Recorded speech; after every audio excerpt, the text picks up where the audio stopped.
Miongoni mwa chakula bora sana ambacho madaktari huwa tunashauri siku zote watu wasikose kutumia, especially wale wanaosumbuliwa na maumivu ya mifupa, huwa ni bone broth tunaita, ama ule uroto ambao unapatikana katika jointi za wanyama pamoja na mifupa.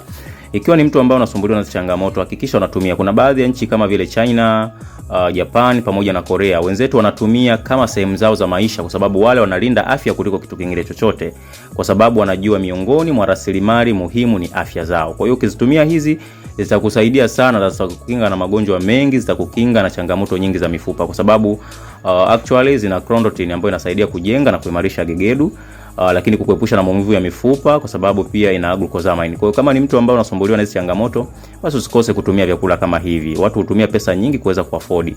Natumaini umejifunza kitu kikubwa sana. Yes, kwa make sure una share video hii na mtu mwingine. Kama una hizo changamoto, basi hakikisha unatumia vitu kama hivi kila siku. Karibu sana.